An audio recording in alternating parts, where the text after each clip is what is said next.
Good evening. My name is Michael Lewis, and I teach here at not here, I teach at Hunter, the School of Social Work. And I also sometimes teach here in the public policy program. And what I want to do is just welcome you here to Roosevelt House.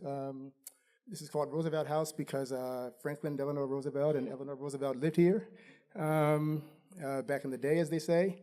And I was also told that that the Social Security Act was, I guess, thought up here, maybe designed here in some sense. So it's a nice place to have a conversation about the basic income, I guess. And what I want to do, though, I want to talk a little bit about what the basic income is, just to make sure we have more or less the same idea, a tiny bit about that and why we're having this discussion. But before doing any of that, I want to say some thank yous, some acknowledgments. I have names here, but I won't be as long as folks are on the Tonys or the Academy Awards. I'll be a lot shorter than that. But I'll just thank some people who, I mean, there were organizations involved, many of them involved in making this happen tonight. But there's a few people who were really essential, so I want to just say who they are and acknowledge those folks. So one is President Jennifer Rabb. Jennifer Rabb, she's the president of Hunter. This space is basically her baby, I hear, and so she allowed us to use this, and so I want to acknowledge that. Also, Provost Lon Kaufman, he is responsible for feeding us tonight after this event is over, so that's an important part of making this happen, so I thank him for that support. There's also Harold Holzer, the director of Roosevelt House, and also some of the staff people who works with him at Roosevelt House. They were very essential in making this happen. And then lastly, Natalie Foster, who is there, and Jude Thomas, who is probably somewhere out there, I don't know. They are the non-Hunter people who were essential in making this happen. So those are my acknowledgments. Again, welcome. And what I'll do now is talk a little bit about basic income, just a tiny bit, because I assume people have heard of it, but your knowledge may vary. So I'll at least try to get us on the same page, at least for starters, and then a little bit about why we're having this discussion, and then we'll begin the panel. So for the purposes of tonight, a basic income, I'll say, and this is, I'm hesitant because there's a lot of debate about what it is, but so I'm going to try to be as broad as possible. And basically, a basic income, at least for tonight, for the beginning, is an amount of money. We'll call that X, and that amount of money is granted to people by some entity, and it's granted.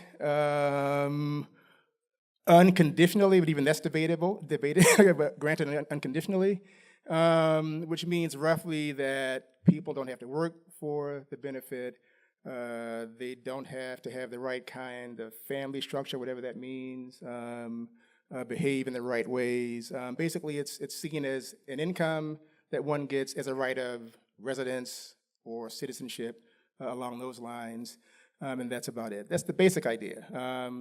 And the amount of X, you may talk about that, right? I suspect. So that's the basic idea, and we're here to talk about that.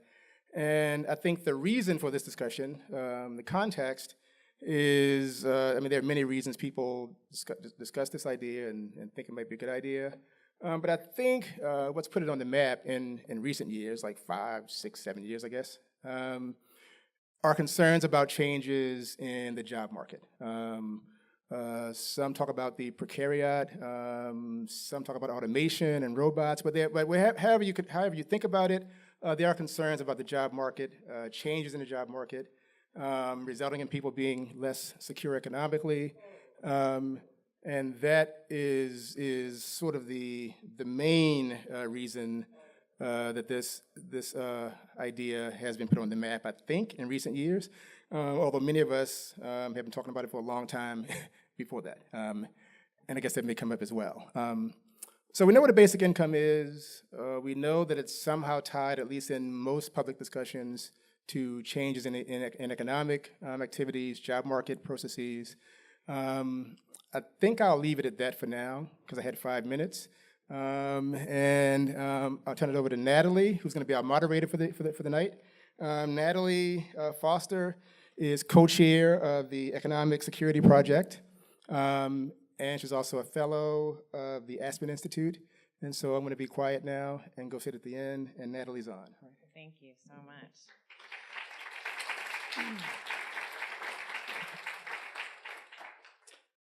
Welcome. It's very exciting to be kicking off the Basic Income Congress this year here at the Roosevelt House. I couldn't agree with you more about automation being one of the primary drivers of this generational moment in UBI.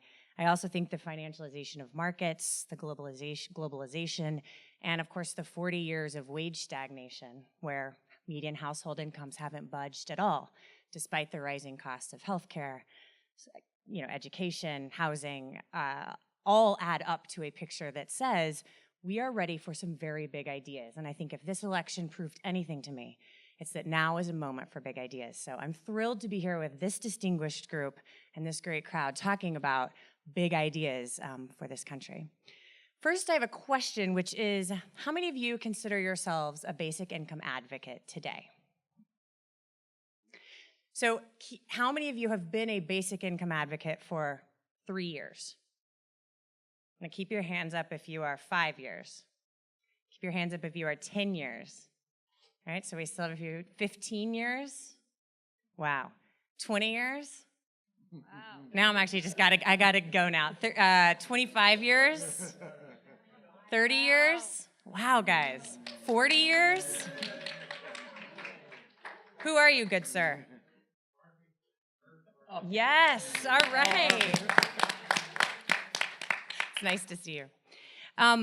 Excellent. So I think there's a lot of knowledge in the room about the idea. Thank you for level setting. And I hope that we can really dig into some of the tensions and points of overlap in today's conversation. I'm going to introduce folks quickly, even though I think they need no introduction, and then we'll dive into questions. So right here we have Andy Stern, who's the former head of the Service Employees Union, one of the biggest union in the United States, and now the author of Raising the Floor, which you all should read if you have not. And he's a senior fellow at the Economic Security Project as well. And here we have Carl Wildequist, who is a professor at Georgetown School of Foreign Service in Qatar, or Qatar, depending. Did anyone come further than Qatar tonight? Oh, Shanghai. Sorry, second place.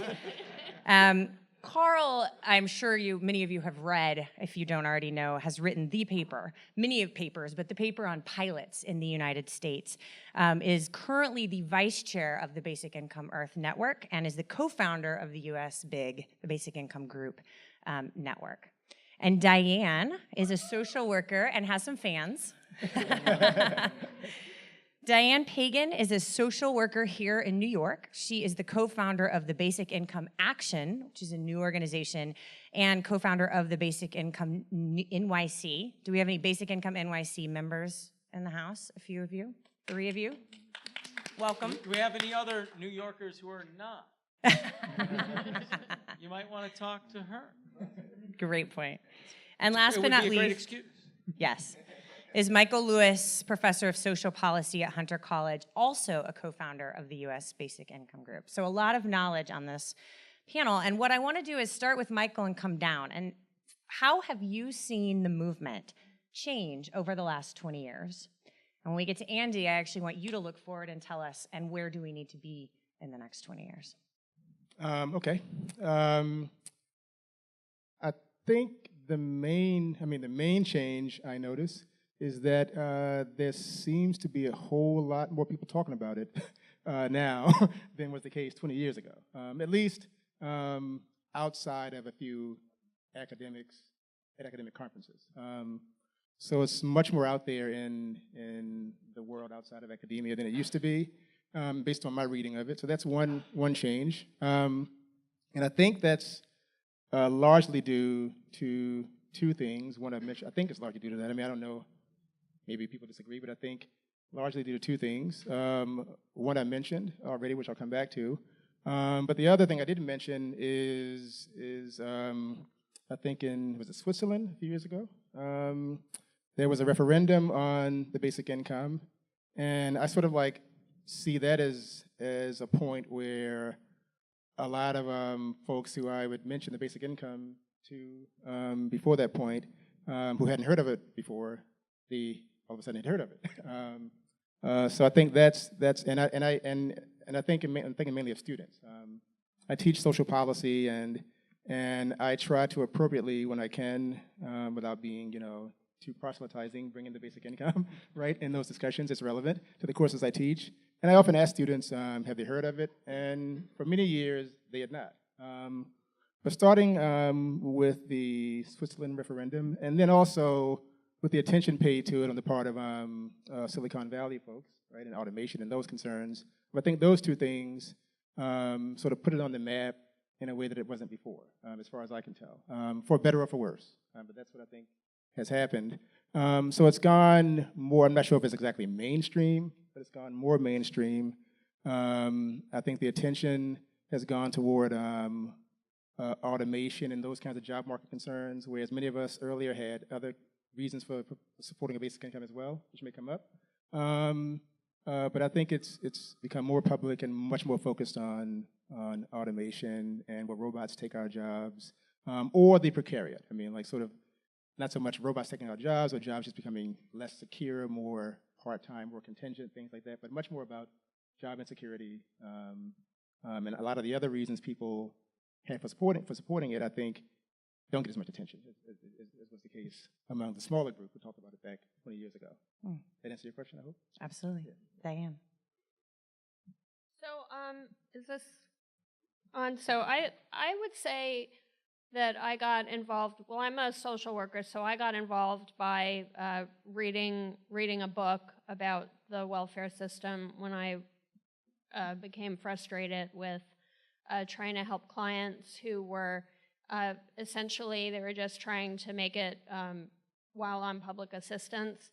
And so I got interested in basic income because the person that wrote the book, which was written in 1993, it's called Tyranny of Kindness, was Teresa Funicello, and she was advocating for a guaranteed annual income, synonym for a basic income. So at the time, around 2007, I guess, when I started going to U.S. basic income conferences, I guess I just reiterate what Michael said, that so many more people are talking about it, and in order to find anyone that talked about basic income, you usually had to be in a circle of people who, actually we had to be amongst ourselves to talk to people who know what basic income was. Now, astonishingly, you can get on a train and strike up a conversation with someone, and they'll have read something about basic income. And the first time that happened to me, I almost fell over. And so I think that that's kind of one of the reasons. The other reason, and to give an example, do you know who Joe Rogan is?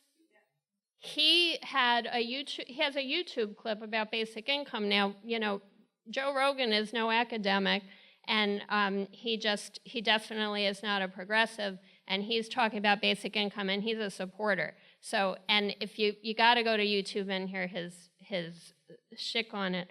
But essentially, I think that another reason, that it's becoming more popular. It's more people are talking about it.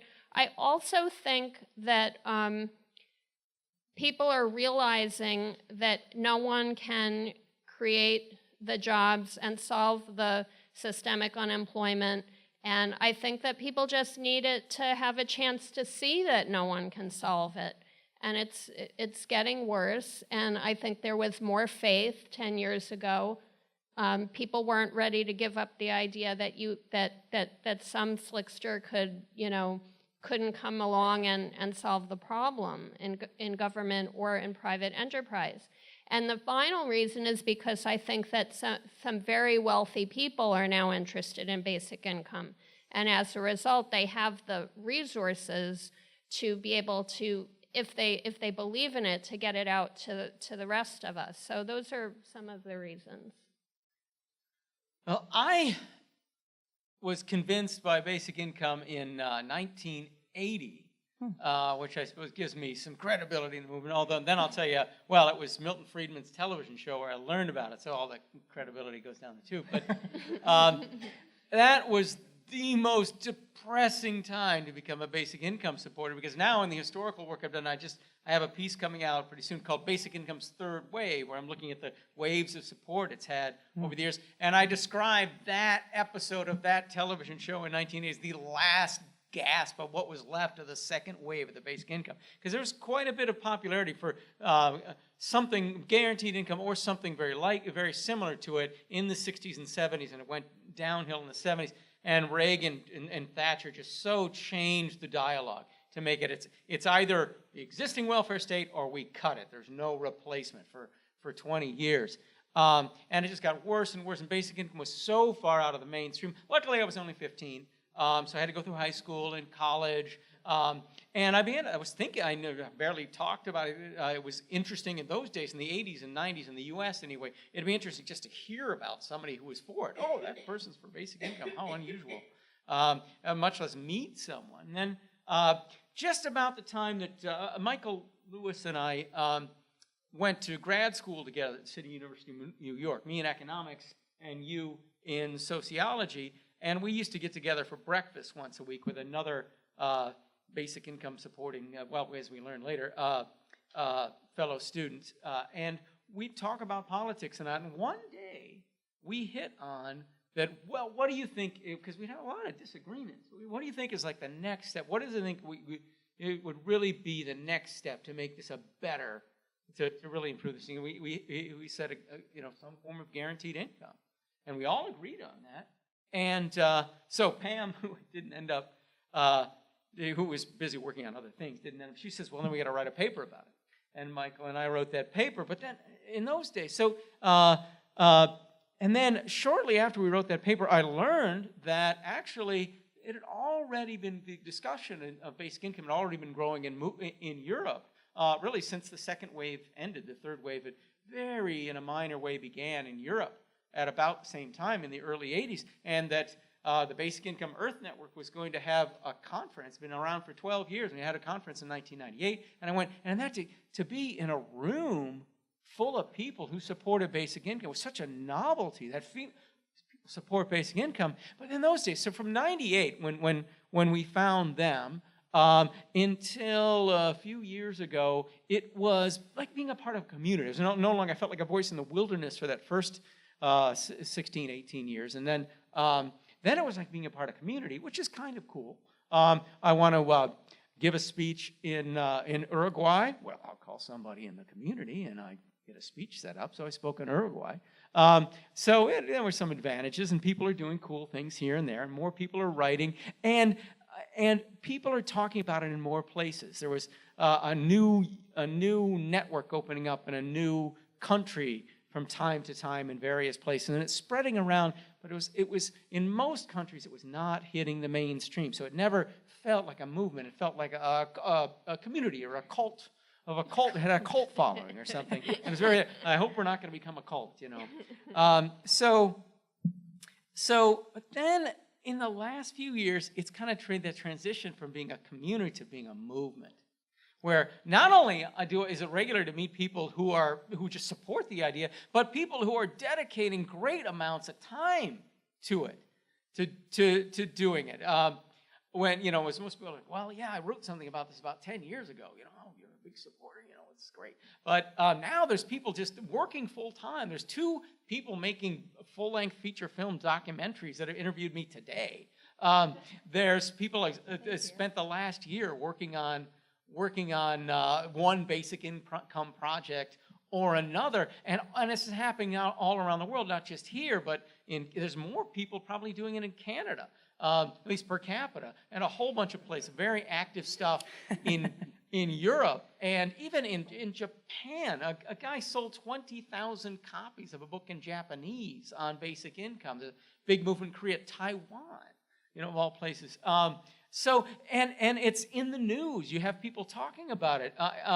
It's on the BBC. It's in the New York Times. It's on CNN. It's in all the major media outlets. People are talking about it. It's even gotten to the point where politicians have had to be ready to field a question about it. And not always say, and not only will they field a question about it, they're not answering the question by, oh, that's one of those things those crazy people believe, but reading the question about saying, well, trying to answer in a way where they're not saying I support it, but I am saying that people that support it should support me. Well, that means they think we're not just a few crazy people, as they're trying to get on. So it's a movement, and there's no telling where this movement can go, and I'm very hopeful it might break through in some countries. So just to be clear, you think we're at the end of the third wave? No, we're at the beginning of the third wave, and we don't know where it's going. The third wave, it didn't really become a wave of support. It didn't become a wave of support until around 2011, when, if I had to date the beginning of it, I would say really before the groundwork was being laid all the time.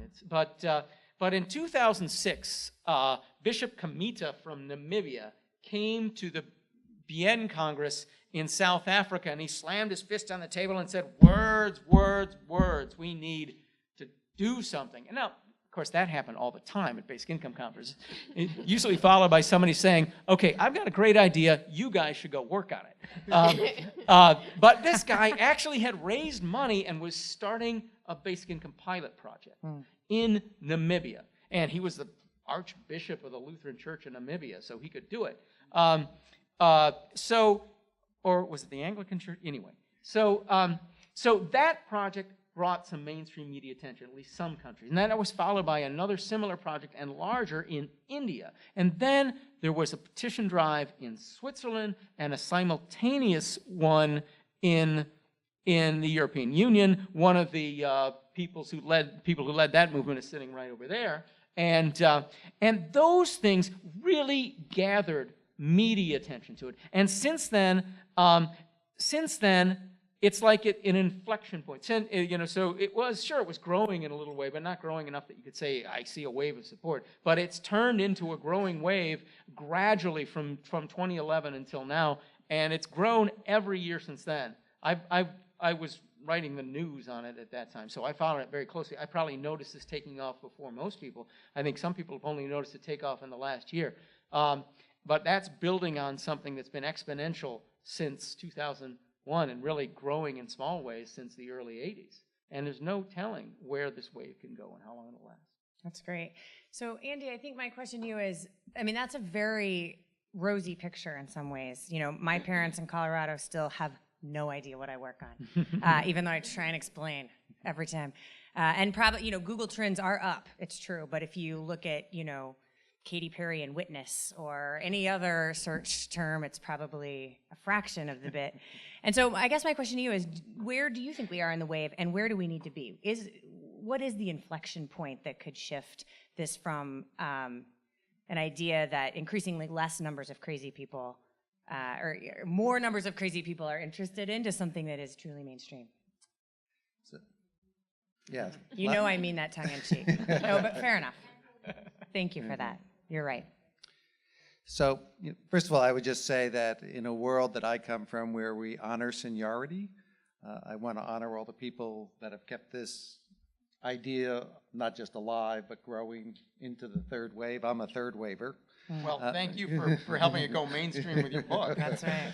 So, and I approach this, I guess, where Carl left off, that we sort of gotten to the point of talking about it and sort of framing it in a big fashion, which I think has been well done, to try to do something about it. And I guess that's where I come at things for, how do we turn ideas into action and reality? And, I hate to be the second person to quote Milton Friedman in the Roosevelt House, but I am always inspired by this idea he has about how change happens. This is his theory of change, that you develop alternatives to existing policies. And I would say, as Natalie said, this is a moment for big ideas. We're no longer into moments of incrementalism. and then you keep them alive and available, and then I would say you organize until what seems to be the politically impossible becomes the politically inevitable. And I don't think you necessarily can do this in a straight line. I think a lot of things happen because the time is right and circumstances change, but I also think there are many, many times that people on the left and the right have missed the opportunity when the moment has come, and I think part of this is not believing we can necessarily create the moment. We may help build it, but we certainly could be ready to take advantage of. So I think that requires three things going forward. One is I think there's a level of research that needs to be done, and by research I think the basic research, the kind of all the big questions have been decided, but I think there are lots of issues that if you're going to run a campaign about what's this going to do to work and what's it going to do to inflation and a whole series of issues that a number of you have worked on but sort of come up over and over again when you talk to people about it. We need to make sure we know what has been looked at and we can figure out, if necessary, what can be done and sort of make sure that we have the tools we need to argue this case in an academic framework.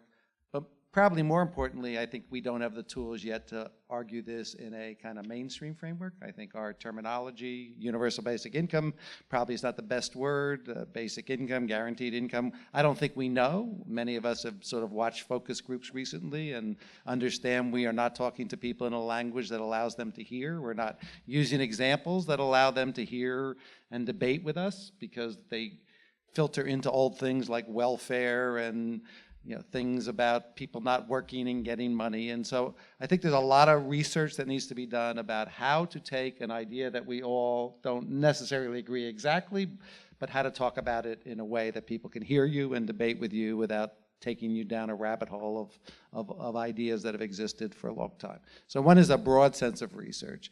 Two, I think, is a broad sense of doing. And I think by doing, we have two parts to that. One is projects, whether it's Give Directly or Utrecht or Canada or anywhere else. I think, the more the merrier right now. Different designs can help, and we each would have our favorite project if someone gave us $50 million like Give Directly. But I think, ideas that are put into action matter, trying to help elected officials think about actual projects to do, legislation to pass. I think all becomes important, and as the movement has grown, I think there are lots of people that live in different networks that have different opportunities in different places to do that. So that's on one side, experiments, and the other side is we just need to organize. We need to organize for, some people would like to fight for a child's basic income, some people would like to do carbon tax and dividends. There are many of the authors and leading experts on all these issues in this room and around this town and country, and I just think we need to organize and try to do some of them. And I have my favorites and others do too, but this is about building constituencies and communities that were not normally represented here, and trying to figure out, in poor communities, in libertarian communities, in business communities, can we build somewhat of a constituency for change and work for it. And I think the third thing is, which I have no idea how to do, is there's kind of a cultural popularization of this that we saw in other situations where TV shows and other, not documentaries, which I have nothing against, but that's kind of our normal way of communicating, and sometimes it's a little bit dry, but we've watched a lot of TV shows do a lot for marriage equality, a lot for LGBTQ rights, and I think we need to think about, how, particularly now that we have some of these tech people and other people, can entertainment, can music, can other kinds of things play to our strength. And the final part of that cultural thing is, I always say the one job we need more of right now is philosophers, because I don't think we really have a very clear vision of what happens if, we do have enough abundance for people to live on, and we don't necessarily need to do work as we currently know it, of exchanging labor for money on the scale that it's currently done, and that people could make all kinds of different choices. And certainly as someone who's kind of slowing down in my life, it's hard to figure out what to do with time. There's not a lot of good models, and I think particularly for younger people, we need to conceptualize a different world, that isn't their parents' world, and I don't know what that is, but I think some people need to work on it, because that constantly comes up about, well, what would people do? And the opiate crisis and other things for white men in the Middle West is not a good example. or studies about video games are not good examples, I think, of trying to imagine, as I finally will say that when Maslow talked about the needs hierarchy and talked about self-actualization kind of being the highest need, he wasn't talking about a great job. But I don't think we could describe what he was or wasn't talking about, in a very aspirational way. And so I think we need to do all those things. And I'm glad the Economic Security Project and many people in this room are actually doing that. So what problem is the basic income solving for you? We named a couple in the beginning. And Diane, if you're game, I'd love to start with you, if you're game. What's the primary problem that it solves for you? Well, for me, as a social worker and just as a human being, it solves the problem that, and if you haven't heard this news yet, the United States doesn't have a safety net anymore. And that's not really up for debate. The United States does not have an income maintenance program anymore. What it has is something called temporary assistance for needy families. And that's a skeleton that remains from Roosevelt's AFDC, originally ADC. Anyway, it's a skeleton, it's a slush fund, and through that skeleton runs about $31 billion a year intended to help people in poverty. But instead what happens is the number of legitimate uses of that grant has changed. Instead of it being just in a small income to enable parents to raise their children in their homes in decency, now it's become a behavior modification program. And all of those funds are funneled through this skeleton, and barely any of it is released as income maintenance. So you have situations where in a particular state or in a place, a person on welfare will get 0 cash assistance. Now, how do you live your life with 0 money in your pocket? It's a frightening prospect. And so, again, it's a slush fund. It is not life-sustaining anymore. It's soul-killing.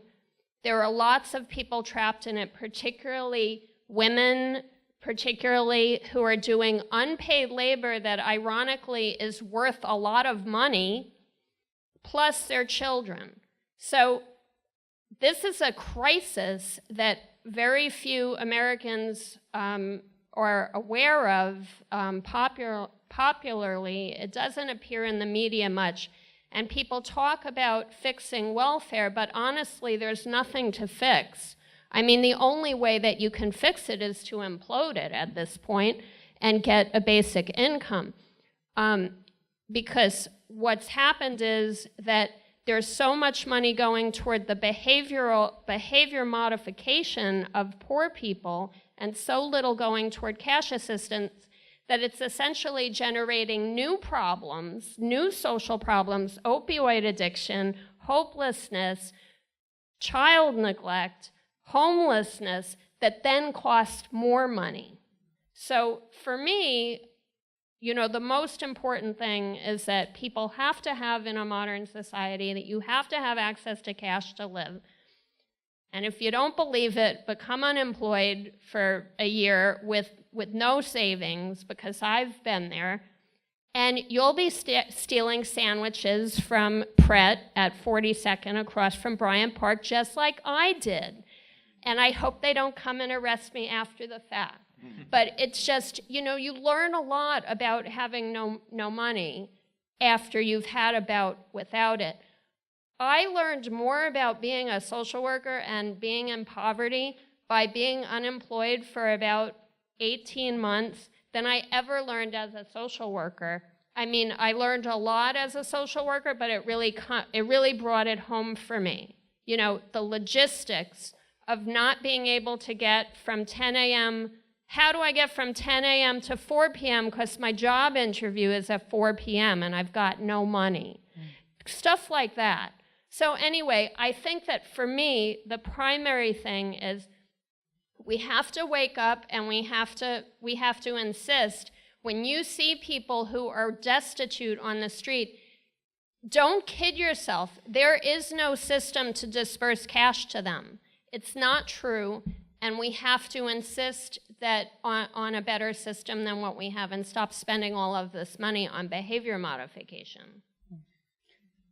I think we're doing some of the worst behavior modification. I think we have to stop kidding ourselves and realize that we are using the threat of poverty and the threat of destitution as a tool of behavior modification. It's a good word for it. We have to admit that that's what we're doing. It's not just that there are these people who can't help themselves and we're refusing to help them. It's far worse than that. It is we are making it impossible for people to help themselves as a tool to try to get them to work for everyone else at very low wages. We do that because all property is made out of resources. Sure, there's labor goes into it and ideas go into it, but every single piece of property in this world is partly made out of natural resources. And what we've done is we've let a small group of people grab those resources, and the government enforces these things they call property rights over those resources, and none of us can use them to work for ourselves without the permission to work for one of the people who own them. We now think of work as synonymous with taking a job because we're unfree to work for ourselves. And I think it's wrong for anybody to put conditions on anyone else's access to the resources they need to survive.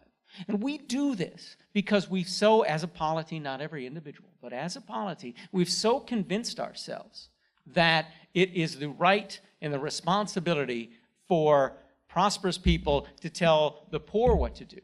That we've actually put the vast majority of workers in the entire country in the position where they have to do what the very few who own enough property to be employers want them to do. And we all have to go out and find that job to work. We're all in this position where we have to first do what you're told. First, work for someone else 40 hours a week, and after that, you can work for yourselves.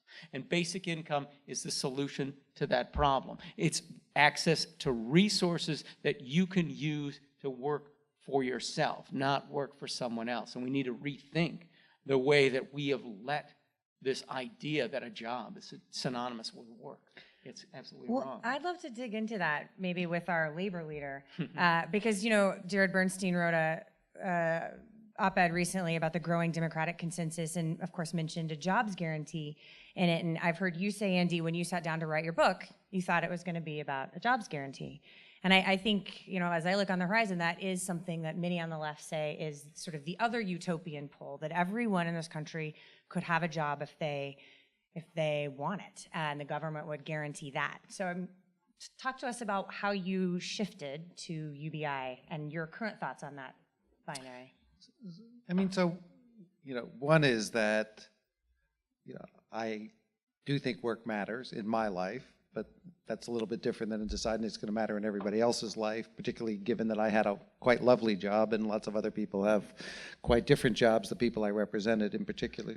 So I think there's a time horizon question. I think there are a lot of things we can do now, to try to make things better. We could do a basic income for children, we could do a carbon tax, we could do guaranteed jobs, we could do lots of things. But if you believe like I do, and I know some people don't like to talk about the automation side of basic income, but I think there is a tsunami of disruption about to occur in the labor market. I have no idea of when it's over, will the jobs come back or not, but while it's happening, people are going to suffer.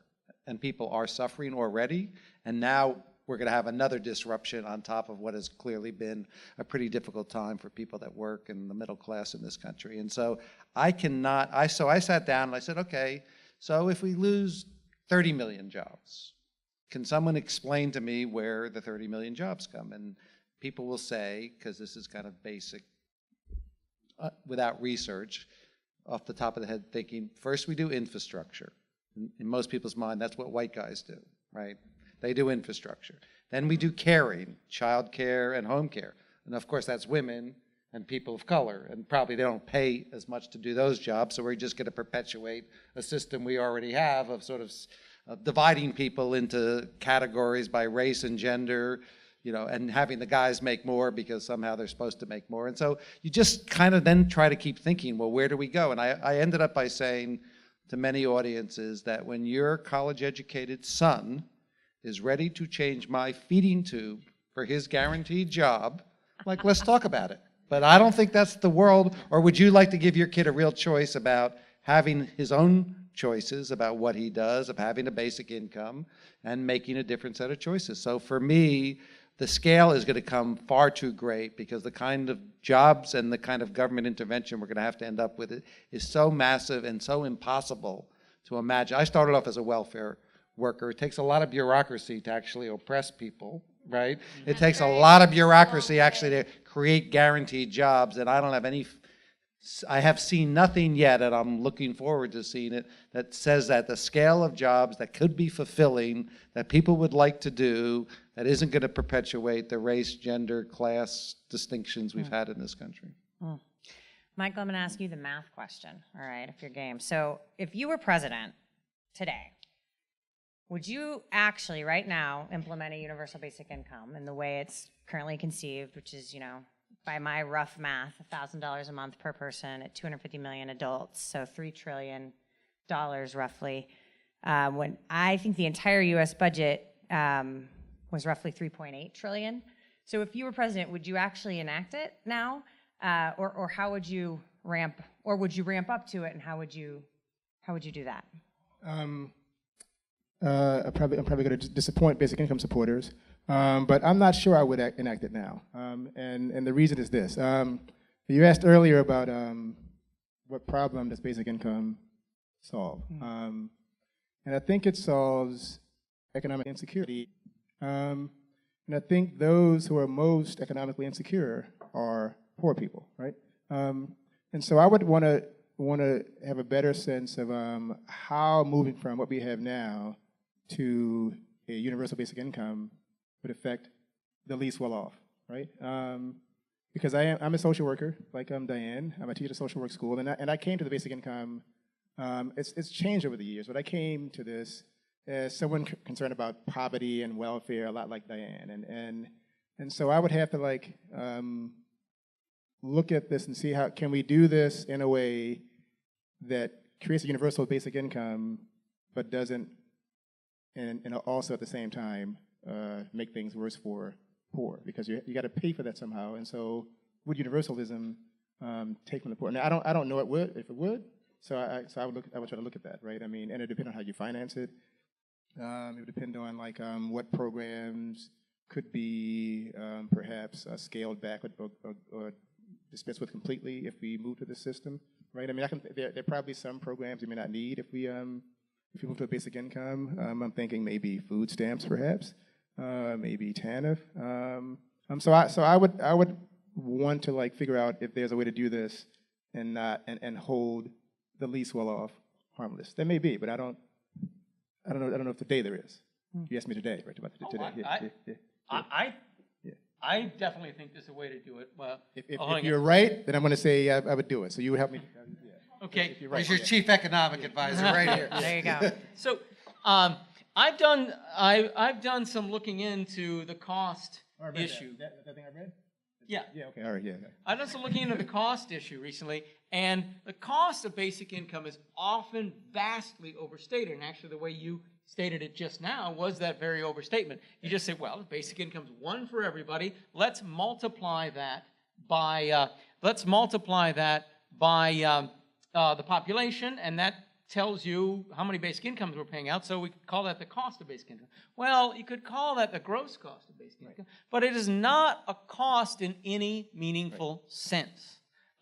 Now, and let me try to explain that to you. Say, okay, we got this auditorium here. Now, let's say this group of people on this side of the aisle, not including the people in the back, but just this square of people here, going to be the net recipients, okay? And then the rest of us on the balcony and in the wings in the back and the panel and all the rest of the people standing, we're all going to be the net payer. So we're the wealthier people. Now, let's say somebody gives a law where we all have to take $1 out of our pocket, all of us in the net payers. We're going to take $1 out of our own pocket and give it to you guys.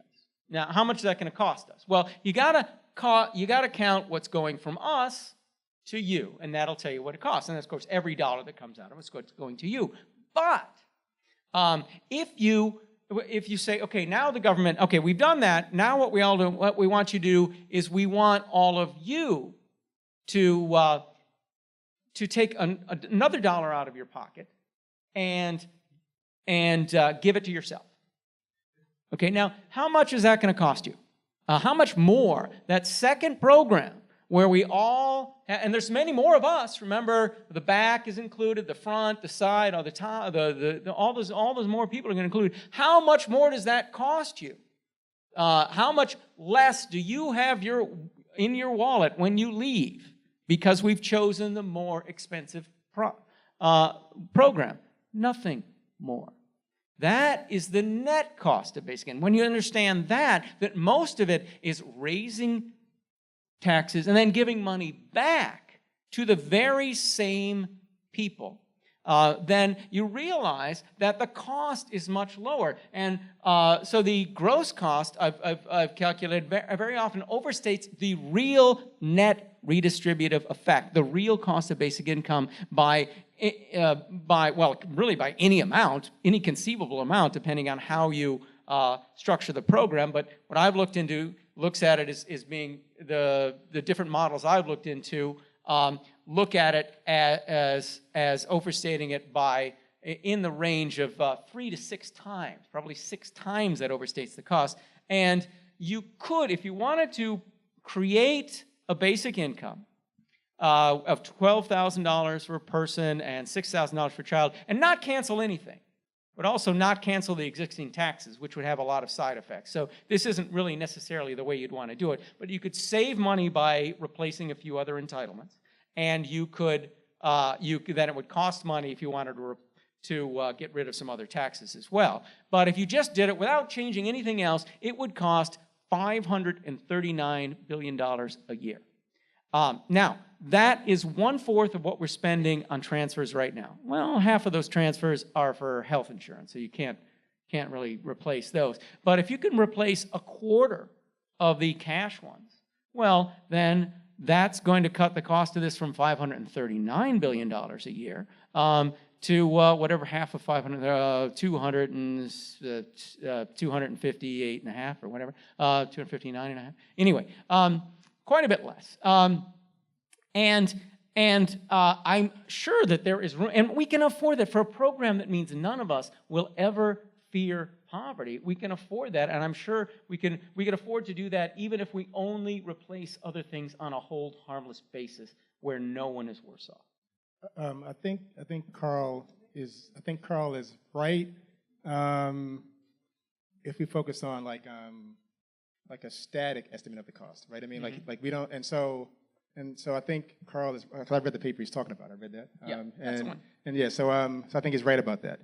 And as Carl says in the paper, and as I'll say now, the hard part about the math, right, is that none of what Carl has said takes into account the fact that how we finance a basic income and which programs to get rid of and how we structure benefits, that could change behavior. And once that happens, we don't really have an idea of what, we may have an idea, but it's hard to really know exactly what the cost will be at that point, right? And so that's why the math is hard. Like Carl is looking at this statically, right? And she admits, right? Yeah. Dynamically, there's a lot of uncertainty. And that's why I would go back and say, I don't know if I would do it right now. I mean, because we don't, it's hard to know what would happen, right? If you consider the dynamic cost, not just like static cost. There's another thing that I just to shift the perspective a little bit, is we're all talking about how we're going to pay for it as if no one in this room or no one in the United States is already doing something that has economic value that they're not getting paid for. So I just want to make sure that we keep that in there. And what I mean is, if you look at caregiving, unpaid caregiving statistics, National Association for Caregiving, there are other ones around. I don't have the very current statistic, but at the time, I believe in 2013, care of adults in need of care, unpaid by family members, was about $390 billion a year.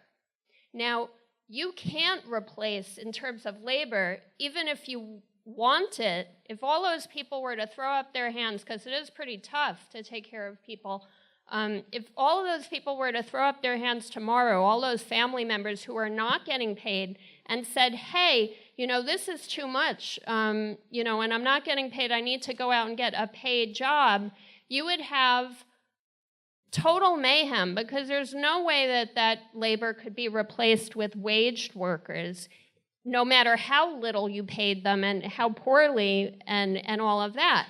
So the thing is that we also, in addition to thinking about how to pay for it, we have to be thinking about how to right the wrong that is going on right now. Largely, it's largely women who are doing unpaid caregiving, and we're not even talking in that $390 billion a year. We're not even talking about the people, women and men, who are taking care of the children of the United States, and who, if we don't help them with a basic income to raise their children in dignity and good health, will incur even more costs, through homelessness, malnutrition, disease, death, child deaths, right? New York City child deaths. Hello, we've got a lot of problems in New York City,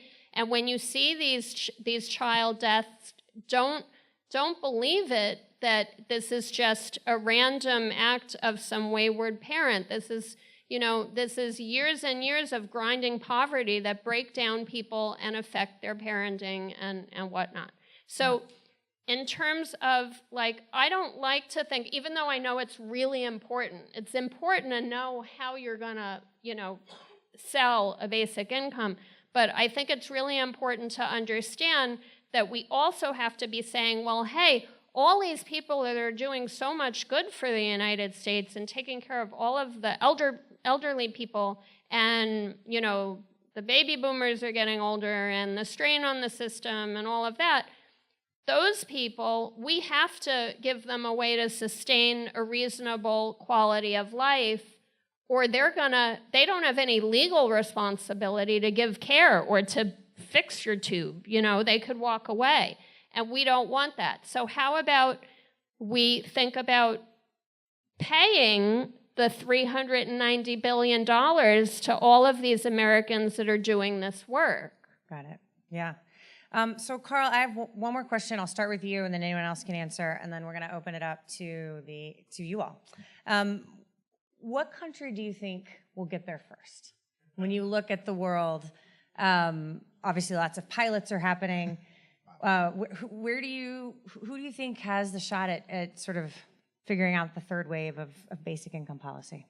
You're asking somebody who's bad with superlatives and also bad with predicting the future. I don't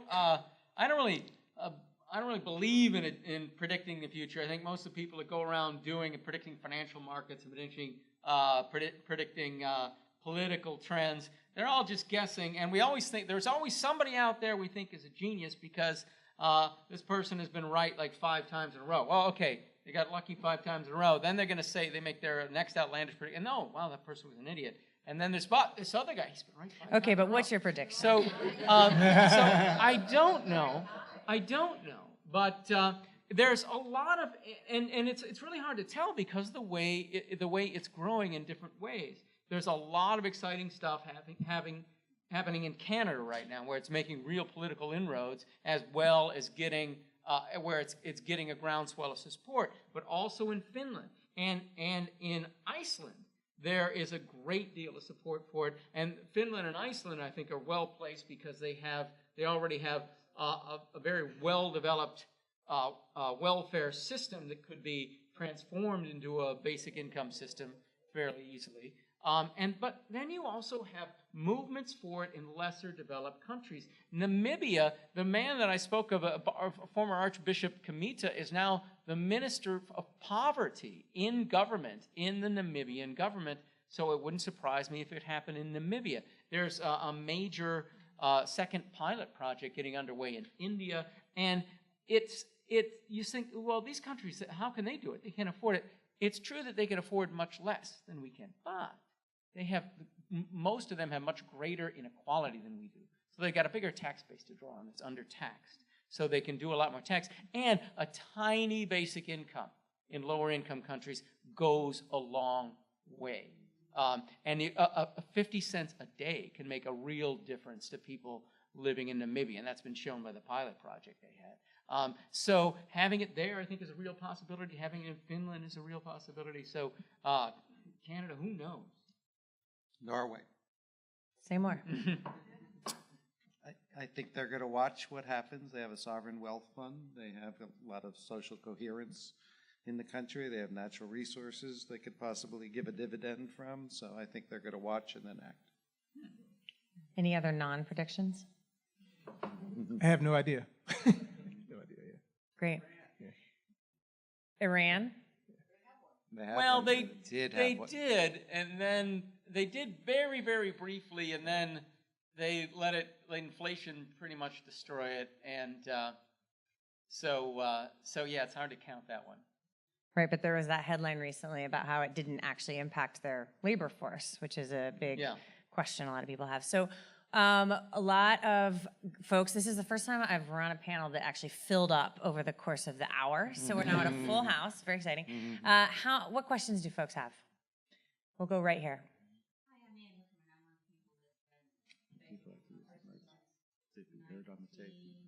67, I guess, when I first heard Martin Luther King talk about it. I got turned on to Martin Luther King saying we had to have a guaranteed income. And he didn't talk about how. He talked about why. And he talked about the moral obligation to end poverty. And that's the reason, right? I mean, all this house stuff has to come after that.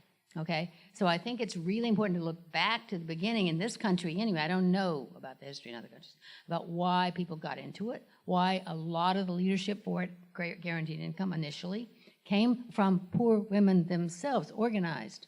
Poor black women in the welfare rights movement, other people who were against it. They organized for it.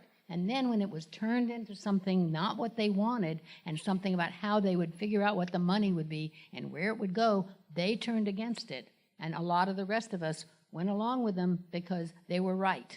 We can't do something bad in the name of something good.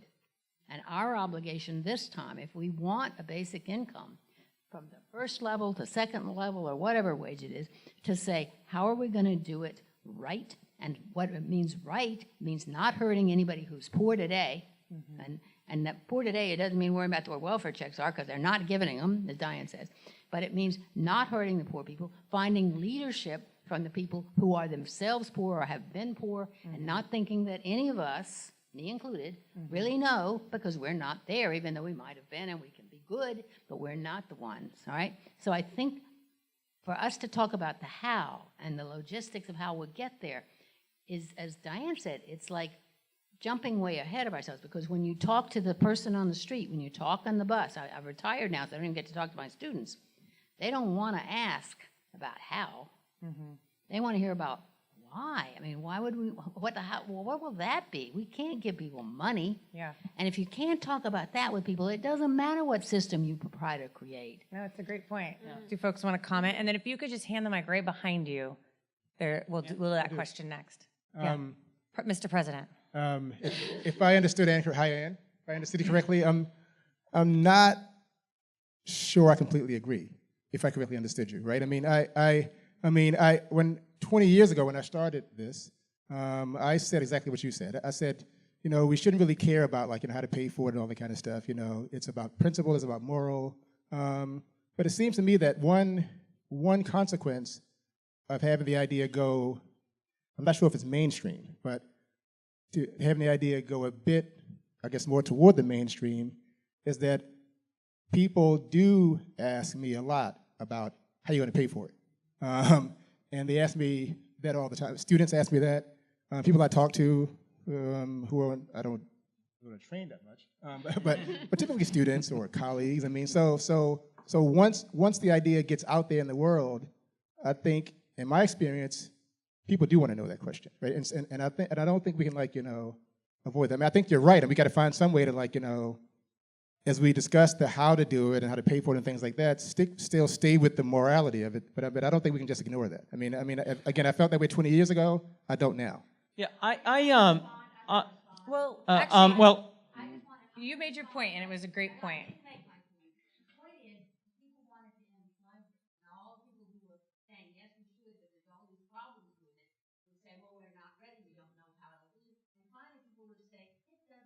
No, it's a great point. I appreciate yeah. it.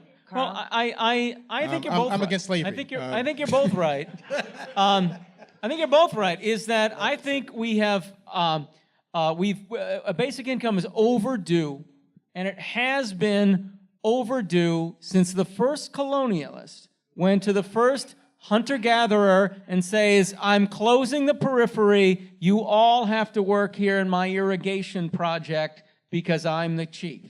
And you never should have closed the periphery and taken off people's ability to hunt, gather, fish, farm, or start their own business on the land unless you can pay them an unconditional basic income. And if it was ever not feasible, we should have said, well, then we're not going to close the periphery. So in that sense, I completely agree that it's always been owed. It's long overdue. Anybody that doesn't have property has been owed this for thousands of years. But people, when you talk about introducing it, they will ask that question. And I tell you, I get a lot more positive responses when I have a good answer to that question. So I think we need Go to the mic. Yeah. Can you hear me? Yes. Yeah.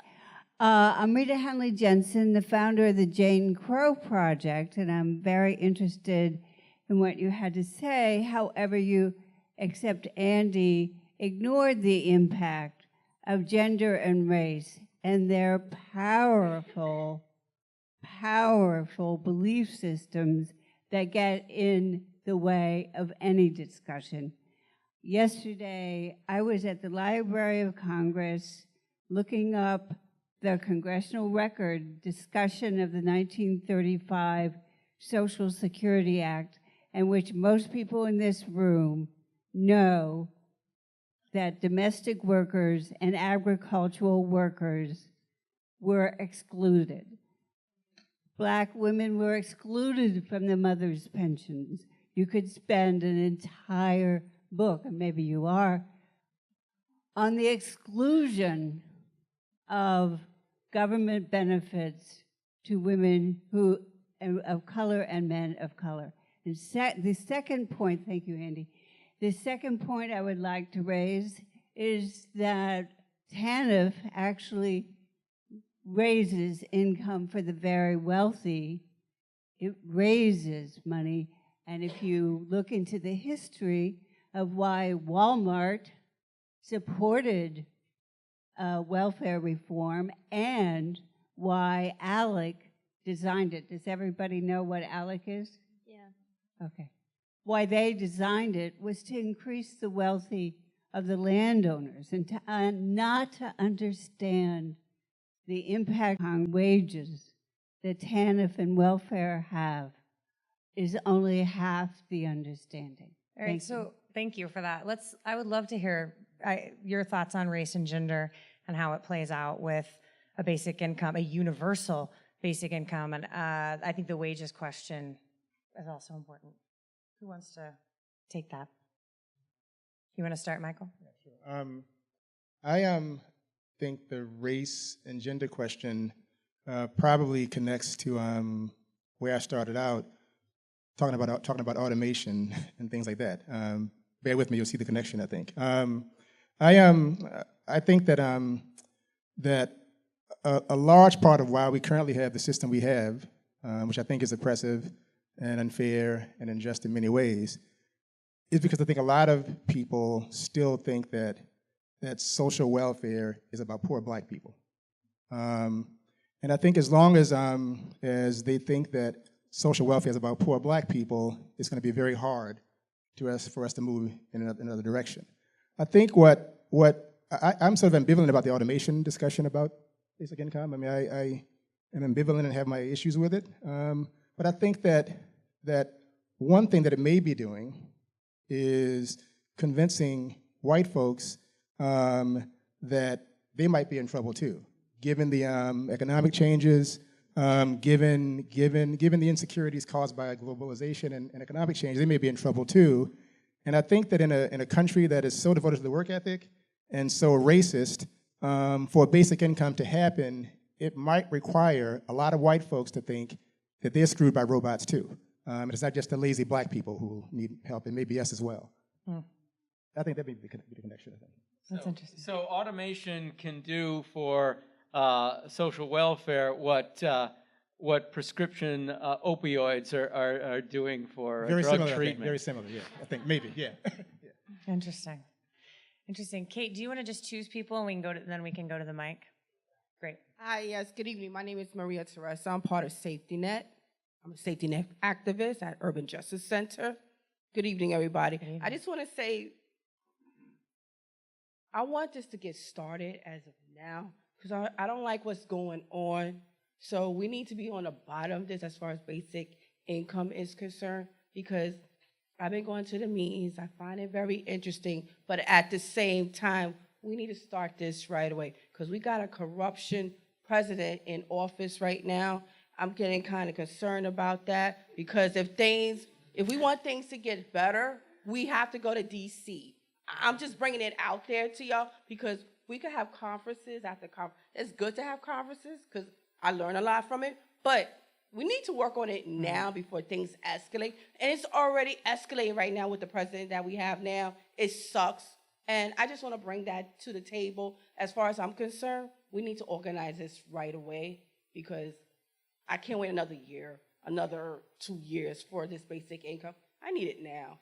Thank you. That's all I have. No, thank you. And I think that prompts a question of what are some of the places where you see, given that there are big questions about how you enact this tomorrow and the president we have, where are some of the places you see action happening now? We've been doing a lot in New York. So there are some people I see in the audience who have come out to 40 Rector Street, thanks to Safety Net activists who have a great space down there.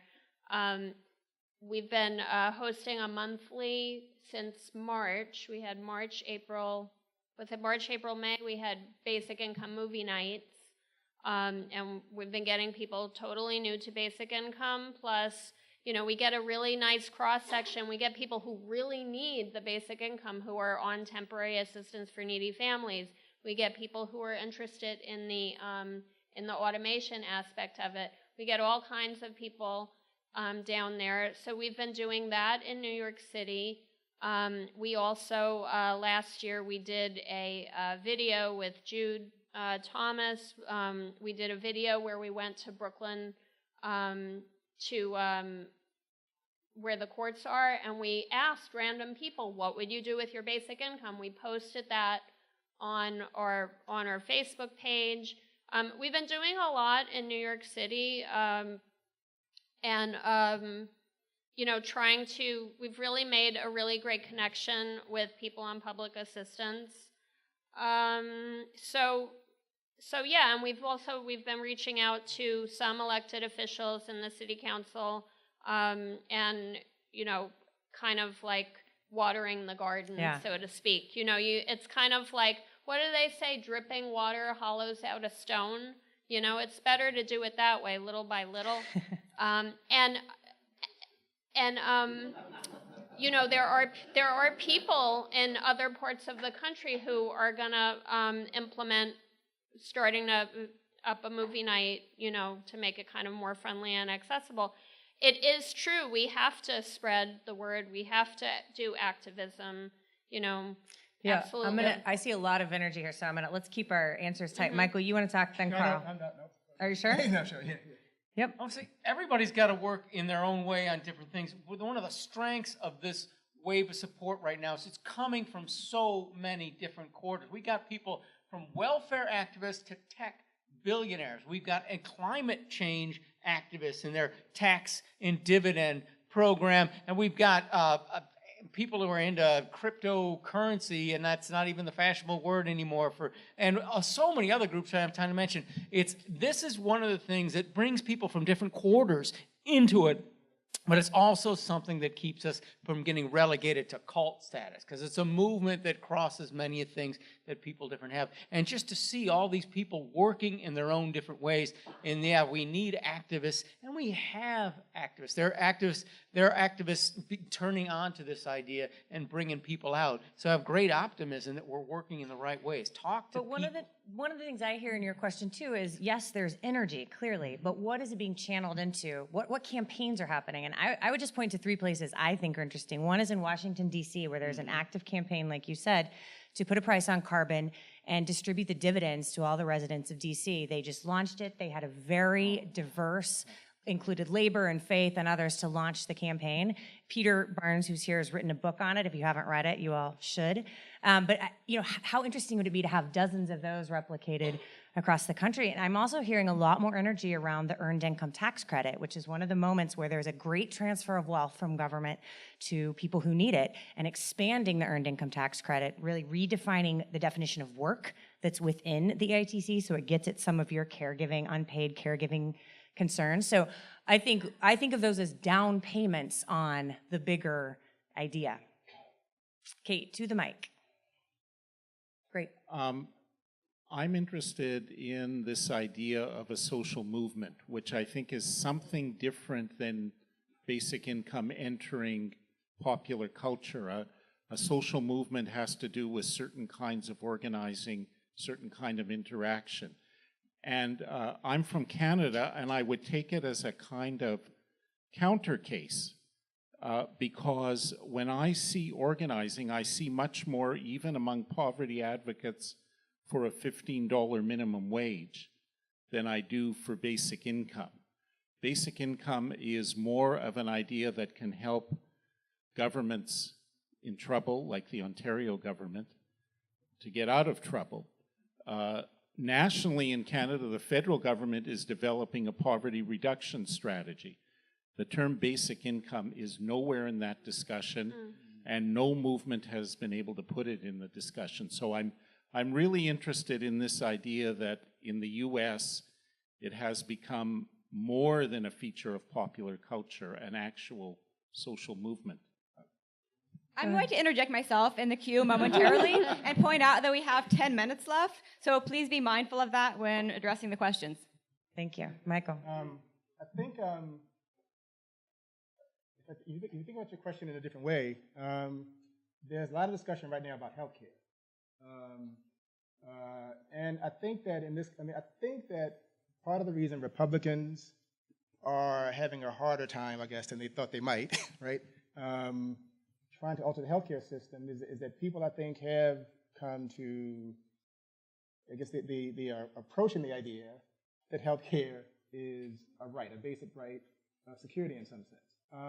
And you could think of healthcare as kind of the in-kind part of a basic income. If you think of it that way, there's a lot of movement around basic income. They aren't calling it that, right? But the principle that, like, people warrant healthcare, it's sort of a right, right? I think we're moving to that point. I mean, I think because to me, healthcare is sort of the in-kind part of the basic income. Like, I don't think we should have that cashed out as part of basic income. It should be like the healthcare part of it, right? So I think that's one way. So I think there may be a movement there if you think of it in that way. That's how. And then Andy, I think you should address the fact that Fight for 15 didn't happen overnight, and it was, in fact, a long history of getting to that point. Well, I also think we may have a bubble, not a social movement right now, and we have to be very thoughtful about that. There are just, at times, lots of cute ideas that come along that get into the Newsweek time, Mark Zuckerberg's Harvard speech, that kind of disappear. So I think the question is how to build the infrastructure, how to build off of what we have. And, you need money. There's not been very movements that haven't been built on money. You need, I would argue, kind of odd bedfellows in this moment of history. There's not really any party that's, whether Democrats at 60 votes or Republicans now control, that are getting much done here, sort of unilaterally, And so I don't think this can be a left movement. It has to be an American movement, a universalist movement. It can't be an anti-poverty movement. It needs to be something more aspirational. And I think that's where some of the survey research comes in. And it does need organization. I mean, the Fight for 15 exists because the union I came from has spent $50 million in the last 2 years, and certain leaders in Seattle with other members of the community took what was an idea and fought for it in a place where you win, which is a referendum.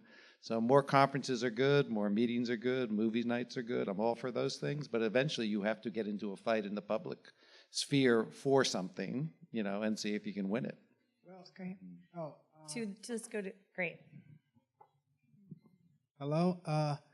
Yeah, my name is Jonathan Sunshine, Urban Justice Center, Safety Net Project. Anyway, I was going to say that the basic income is a great idea. I do a lot of research on it and everything like that. But the thing is that we have to focus on for the basic income about housing, jobs, and other things like that, helping people get to the same level of understanding about the money situation. Because it would help us all, go back to school, get jobs that we want, and education, housing. It would help us in those ways. I mean, those are practical things that we need it for.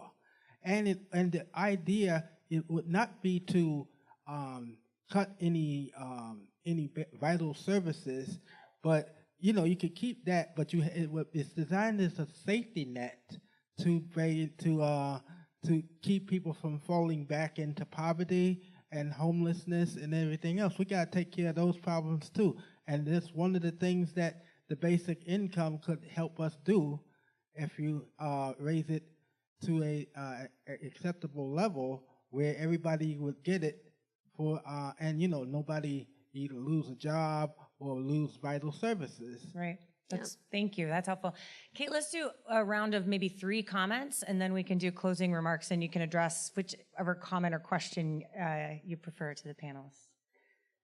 Hi, sorry, I'm Barb Jacobson from Unconditional Basic Income Europe and Basic Income UK. Just a couple things. One is I'm really surprised no one's mentioned QE for the banks, that could be turned into QE for people. If they can create money for them, then why not us? Oh, quantitative easing. Quantitative easing, I thought yeah. You said kiwi at first. Kiwi, yeah, well, kiwis for everyone, it's a right? great fruit. Okay, yeah, and the other thing is it's just a tactical thing that we've been using in the UK and so to a certain extent in Europe to some success, because we've been on such a kind of back foot and in a kind of defensive mode in terms of services and benefits, etc. What we've been doing mainly has been going around to different kinds of survival strategy groups, like people trying to defend healthcare and various things, and saying, right, basic income could help you. Can you endorse this statement? All right. So it's just one organizing tactic that people can use when they're talking about this. Great.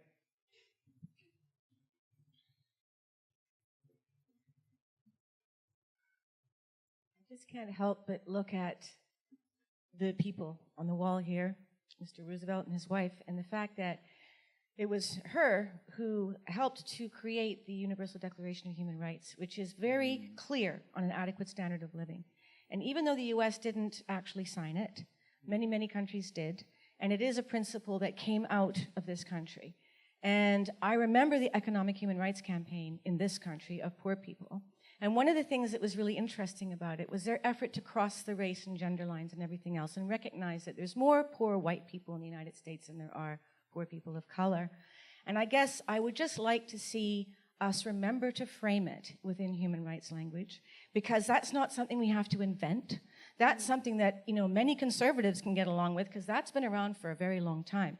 This idea has been around for 600 years, But the fact that we actually have law, it's not, an idea, it's law, and my country has to sometimes, bite the bullet and deal with the fact that they did sign these things.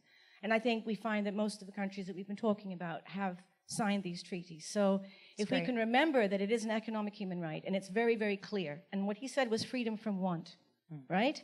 And like, you cannot defeat fear and division and everything else without freedom from want.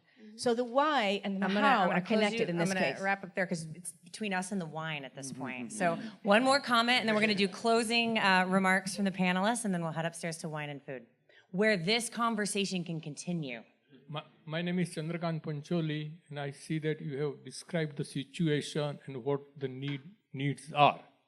Don't you think that you should take aim at the tax reform system and the political system, because the buck will always stop there? Michael, we'll start with you, and we'll come down toward Andy. I'm good. I'm good. Diane. Just a closing comment. Yeah, closing comment and a reflection on any comment you heard. Since we don't have a lot of time, what I would say is, when is our next movie night? Isn't it August 10th? August 10th? Yeah. So 6:30 at 40 Rector Street. Please come check the Basic Income NYC webpage and come out, and don't come without bringing someone who has no idea what basic income is, and that, we'll have a great time there. There's food and such. And also, if you could familiarize yourself with the basicincome.action.org website. There's a lot on the internet about basic income, but I would invite you to go to basicincome.action.org. There's a petition there you can sign, get on our mailing list, and let's just get more people, and then we'll work from there. Thank you. I'm not so sure we need to look for a pan-universalist way for this, because I think that the traditional welfare state, even in its more generous incarnations, embodies some really disgusting right-wing assumptions that poor people should have no right to their basic needs, despite the fact that our ancestors did for 200,000 years. They have no right to them whatsoever, and we should only give to those who can prove that they're truly needy. And what do we ask them to do to prove that they're truly needy? We ask them to work for the people who own those very resources, that their ownership keeps other people from being able to use those resources. That assumption is not only paternalistic, but it is a self-serving version of paternalistic, and it's one that I think a lot of middle class think it's self-serving for them, and it's actually harming them. And that judgment that we have in our welfare state was what we have to get rid of, is stop judging and start helping. Stop judging the poor. And all the things we do to judge the poor just makes it that everything we do is less effective, and then it harms the middle class because they don't have the wedge they need to demand a share of the growth that they help create. So I see it as something now it can come solidly, firmly for the left. I don't know which is the best strategy, but you got either way to go. So after 600 years of talking about an idea that's never come to fruition, it always makes me think maybe we should do something a little bit different. And I'm not sure what that is. I just start with that presumption. And I would say this is no longer a matter of policy. It's been written about more than many subjects in the world. It's sort of more a matter of politics and organizing. And I think we should focus our attention on getting into the world where decisions are made. Franklin Roosevelt could have been a philosopher. He was a politician. He put up a set of ideas in the public domain and fought for them. And I think there's been a lot of good work done. There's a lot of different ideas. Now the real issue is putting them in the public domain, offering leadership and fighting for them and winning something, which I think is a very big difference than trying something. Well, I just want to thank you all, and thank you, Michael, for putting this together. It's been a real pleasure, and I believe now we get to head upstairs and have a reception. So thank you all for coming.